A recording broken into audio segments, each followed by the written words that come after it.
नमस्कार विद्यार्थियों, मैं हूं आपका यूट्यूब शिक्षक अनिल कुमार और आज मैं पढ़ाऊंगा how do organism reproduce. Biology का चैप्टर है हाउ डू ऑर्गेनिज्म रिप्रोड्यूस। मैं पढ़ाने जा रहा हूं।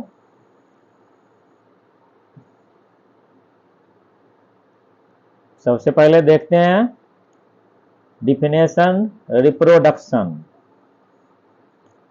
Reproduction it is a it is the process by which living organism produce new individuals similar to themselves।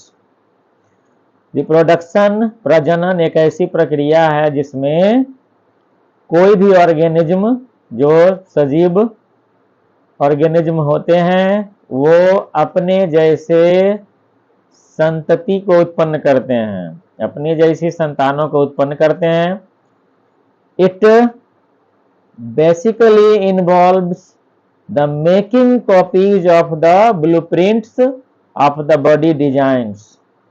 Reproduction ensures continuity of life on earth।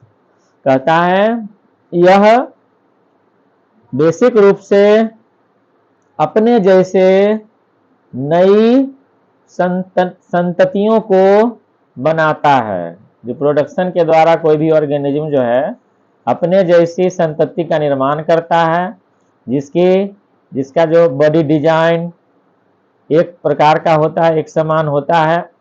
ऐसा लगता है कि एकदम ब्लूप्रिंट तैयार किया गया हो, कॉपी तैयार किया गया हो।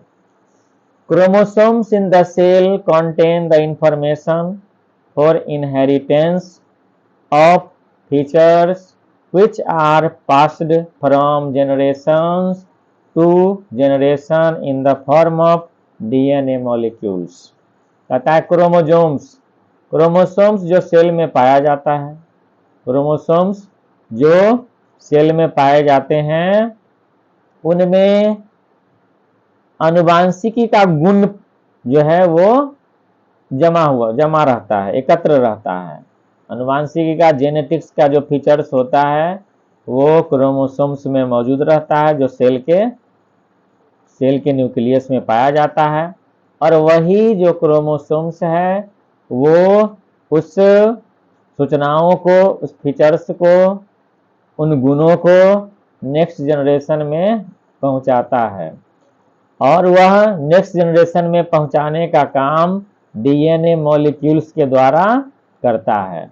डीएनए मॉलिक्यूल्स जो है वो करता है फीचर्स को नेक्स्ट जनरेशन में ले जाने का काम। और उसमें भी उसका जो यूनिट होता है, जो इकाई होती है नेक्स्ट जनरेशन में सूचनाओं को ले जाने का, लक्षणों को ले जाने का, वो जीन के द्वारा होता है। So reproduction involves copying of DNA and other cell apparatuses by cell division। तो इस प्रकार हम कह सकते हैं कि रिप्रोडक्शन में डीएनए का कॉपी होता है और सेल के अंदर जितने भी एपरेटस होते हैं, जितने भी सेल का जो भी बोलते हैं उसको संगठक होता है, संगठक, वो सभी जो है कॉपी होता है। और फिर नेक्स्ट जनरेशन में उससे एक नए जीव की उत्पत्ति होती है सेल डिवीजन के द्वारा। तो सेल डिवीजन में सेल के अंदर पाए जाने वाले सभी सेल ऑर्गेनेल्स, सेल के अंदर जो भी कंपोजिशन होते हैं, उन सभी का सेल डिवीजन के द्वारा मल्टीप्लिकेशन होता है और जिससे न्यू ऑर्गेनिज्म की जो है उत्पत्ति होती है। Cell division and DNA copying involves several biochemical reactions which may not be accurate and thus create some differences called variations। Cell division जो होता है, सेल का डीएनए का जो कॉपी बनता है नेक्स्ट जनरेशन के नेक्स्ट जीवों को बनाने में के लिए जो सेल डिवीजन होता है, डीएनए की जो कॉपी बनती है, तो उसमें बहुत सारी जो है बायोकेमिकल रिएक्शंस होती है, बहुत सारी बायोलॉजिकल जैव रासायनिक जो है अभिक्रियाएं होती है, बायोकेमिकल रिएक्शंस होते हैं, जो एक जैसे एकदम 100% 100% जो है सो एक जैसा 100% एक जैसा सेल का निर्माण नहीं करता है। उसमें कुछ ना कुछ डिफरेंसेस जरूर आ जाते हैं। यही डिफरेंसेस जो है वेरिएशंस के नाम से जाना जाता है।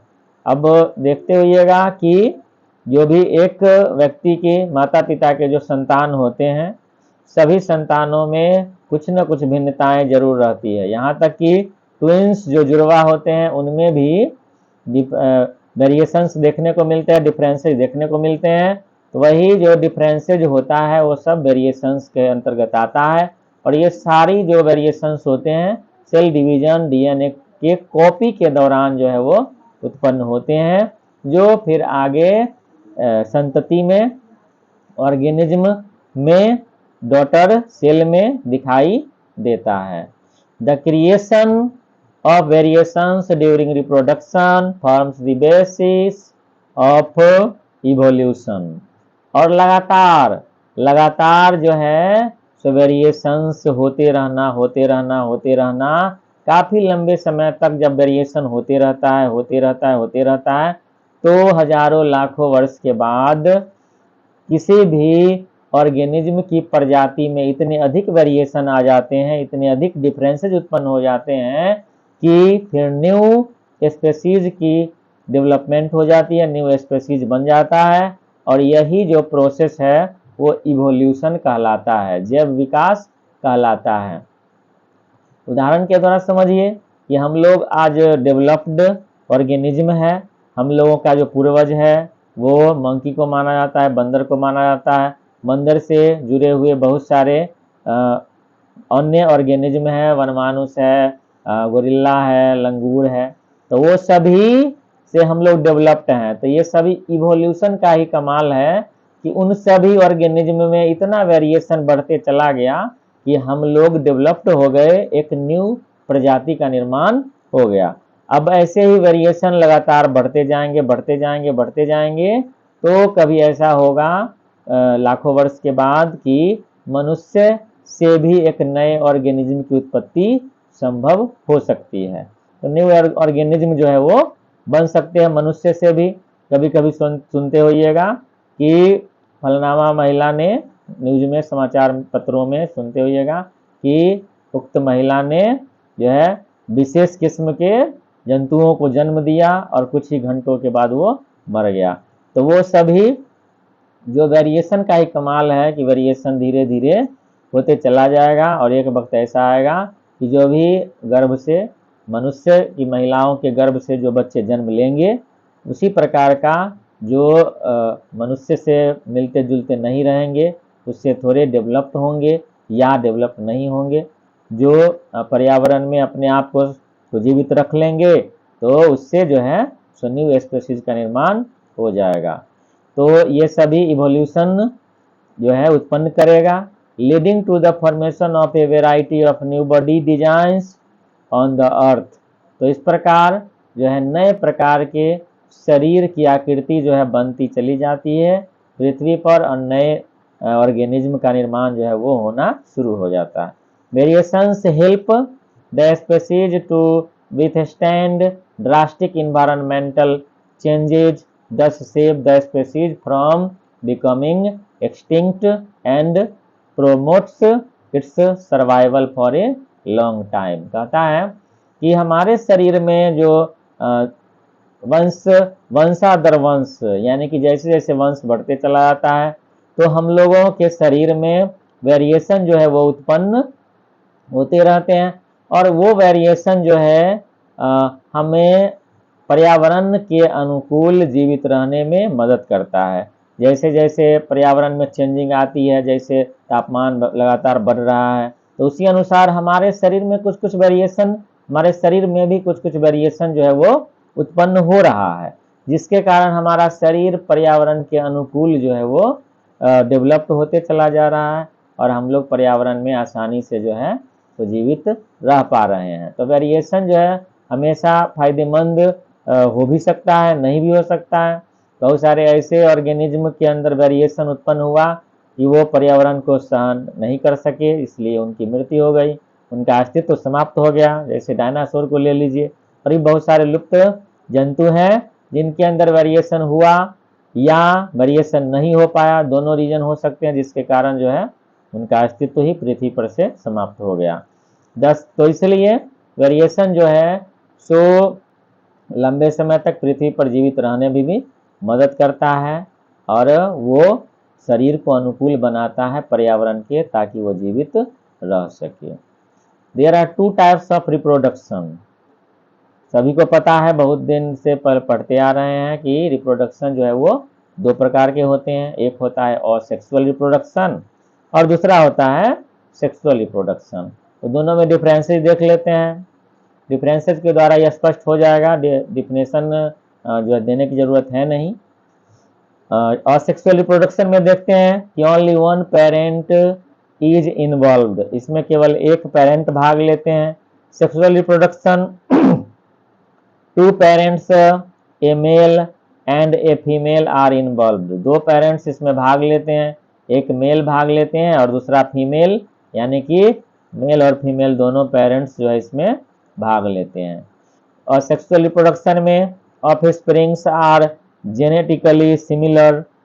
और सेक्सुअल रिप्रोडक्शन में चूंकि एक ही पेरेंट भाग लेते हैं तो इसमें एकदम सेम टू सेम जो है सो ऑर्गेनिज्म की उत्पत्ति होती है, और ये प्रायः जो है अनुवांशिक रूप से एक समान होते हैं। जैसे माता या पिता मान लीजिए, माता ही मानिए, तो उससे जो भी संतति जन्म लेते हैं एकदम सिमिलर होते हैं अपने पूर्वज से, अपने पेरेंट से। सेक्सुअल रिप्रोडक्शन में क्योंकि मेल और फीमेल 2 अलग अलग ऑर्गेनिज्म भाग लेते हैं, तो इसलिए इनमें जो ऑफस्प्रिंग्स बनते हैं, जो संतति का निर्माण होता है, जो संतान का निर्माण होता है, वो प्रायः जो है वो डिफरेंट होते हैं। वो न ही मेल से मिलते हैं और न ही फीमेल से मिलते हैं। दोनों का कॉम्प्लेक्स ऑर्गेनिज्म जो है वो प्रोड्यूस होता है, दोनों से अलग। भले ही कुछ गुण जो है दोनों का उनमें मिले, लेकिन सेम टू सेम 100% जो है वो नहीं होते हैं। और सेक्सुअल रिप्रोडक्शन में gametes are not formed, gametes नहीं बनते हैं, मेल गैमेट्स और फीमेल गैमेट्स का फॉर्मेशन नहीं होता है, क्योंकि उसमें एक ही पेरेंट भाग लेते हैं। रिप्रोडक्टिव कोई पार्ट होता नहीं है जो मेल और फीमेल गैमेट्स का फॉर्मेशन कर सके। तो सेक्सुअल रिप्रोडक्शन में gametes are formed as male and female gametes, इसमें जो है गैमेट्स का फॉर्मेशन होता है क्योंकि मेल और फीमेल दोनों भाग लेते हैं। दोनों के जो है रिप्रोडक्टिव सिस्टम से मेल गैमेट्स और फीमेल गैमेट्स का फॉर्मेशन होता है, जो आगे जो है सो फर्टिलाइजेशन में भूमिका निभाता है। फर्टिलाइजेशन से फिर आगे जायगोट्स बनते हैं और जायगोट फिर डेवलप होकर के न्यू ऑर्गेनिज्म का निर्माण करता है। तो इसमें मेल और फीमेल दोनों गैमेट्स का निर्माण होता है।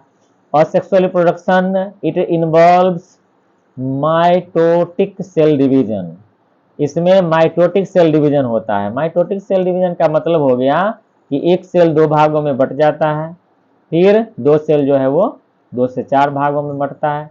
इस प्रकार इसमें माइटोटिक सेल डिवीजन होता है। और एक ही सेल पूरा जो है सो अपने आप को 2 भागों में बांट लेता है, और प्रत्येक सेल का जो भी क्रोमोसोम्स हैं या अन्य कंपोजिशन है वो सब सिमिलर रहता है, कोई भी आधा नहीं रहता है। लेकिन इसमें सेक्सुअल रिप्रोडक्शन में first occurs meiosis during gametes formation but later all the divisions are mitotic. तो सबसे पहले सेक्सुअल रिप्रोडक्शन में मियोसिस सेल डिवीजन होता है। मियोसिस सेल डिवीजन में आपको पता है कि हाफ सेल जो है वो बनते हैं फादर की ओर से और हाफ सेल बनते हैं मदर की ओर से, मेल गैमेट और फीमेल गैमेट्स के रूप में, वो जिसे हम लोग एन सेल और एन सेल कहते हैं। जिसमें अगर मनुष्य की बात की जाए तो मनुष्य के मेल गैमेट में जो है 23 क्रोमोसोम्स, फीमेल गैमेट में भी 23 क्रोमोसोम्स, तो हाफ हाफ करके और तब पूरा करता है, एक सेल कंप्लीट बनता है। तो वही कहलाता है मियोसिस सेल डिवीजन, जिसमें आधा आधा सेल जो है वो बनते हैं, तब जाकर के एक कंप्लीट सेल होता है, जब मेल और फीमेल दोनों के गैमेट्स फर्टिलाइजेशन के द्वारा आपस में जुड़ते हैं। तो सबसे पहले तो रिप्रोडक्टिव पार्ट में होता है मियोसिस, जिसमें गैमेट्स का फॉर्मेशन होता है। उसके बाद जब फिर जायगोट बन जाते हैं, जायगोट के बनने के बाद तब जाकर के उसमें माइटोसिस सेल डिवीजन होता है। जायगोट में सेल डिवीजन होता है माइटोसिस, एक सेल से दो, दो से चार, चार से आठ, इस प्रकार जो है तो सेल डिवीजन होता है। उसके बाद टिश्यू का फॉर्मेशन होता है, टिश्यू से फिर ऑर्गेन्स बनते हैं, ऑर्गेन से ऑर्गेन सिस्टम बनता है, और उसके बाद फिर ऑर्गेन सिस्टम से एक पूरा जो है ऑर्गेनिज्म का फॉर्मेशन हो जाता है। तो इस प्रकार हम लोग देखते हैं सेक्सुअल रिप्रोडक्शन में। उसके बाद और सेक्सुअल रिप्रोडक्शन में progeny is identical to parent. जो भी प्रोगेनी होते हैं यानी कि ऑफस्प्रिंग्स होते हैं, जो भी संतति होते हैं, एकदम पेरेंट के एकदम समान होते हैं, उसमें कोई भी डिफरेंसेस देखने को नहीं मिलते हैं। इसमें सेक्सुअल में देखेंगे तो progeny is only genetically similar to the parents but not identical. केवल जीन के रूप से बराबर होते हैं, मतलब उनमें जो जीन पाया जाता है उनमें लक्षण एक बराबर हो सकते हैं, भले ही थोड़ा बहुत गुण उनका मिल जाए, लेकिन एकदम 100% जो है वो आइडेंटिकल नहीं होते हैं, एक बराबर नहीं होते हैं। और सेक्सुअल रिप्रोडक्शन में changes of genetic variations are only through random mutation.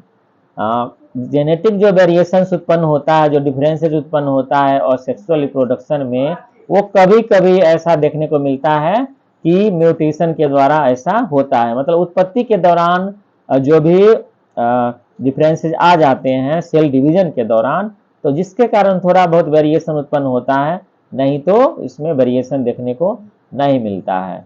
लेकिन सेक्सुअल रिप्रोडक्शन में more chances of genetic variations are there in sexual reproduction.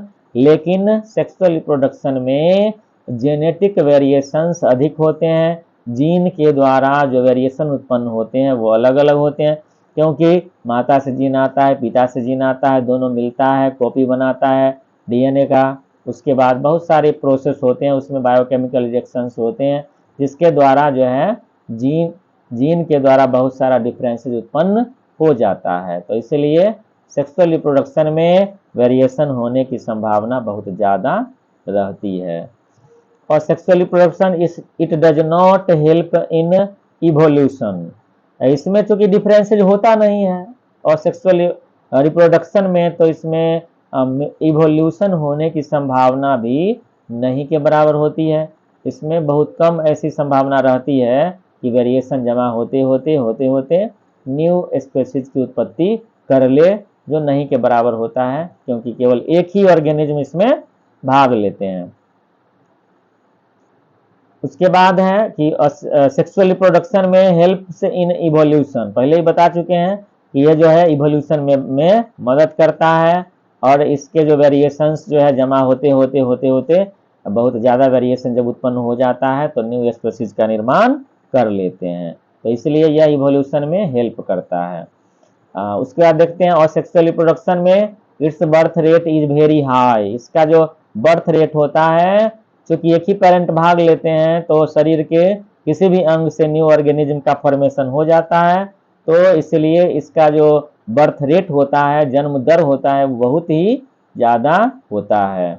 इसमें सेक्सुअल रिप्रोडक्शन में it's birth rate is very low. इसका जो birth rate होता है बहुत ही कम होता है, बहुत ही स्लो होता है, बहुत धीरे धीरे इसमें रिप्रोडक्शन की प्रोसेस होती है, क्योंकि इसमें मेल और फीमेल दोनों भाग लेते हैं। इसमें मियोसिस और माइटोसिस दोनों सेल डिवीजन जो है वो होता है, जिसके कारण इसका जो प्रोसेस है वो बहुत ही स्लो होता है। तो आज के लिए इतना ही रहने देते हैं, फिर देखेंगे फिर अगले दिन कि हम लोग फिर देखेंगे।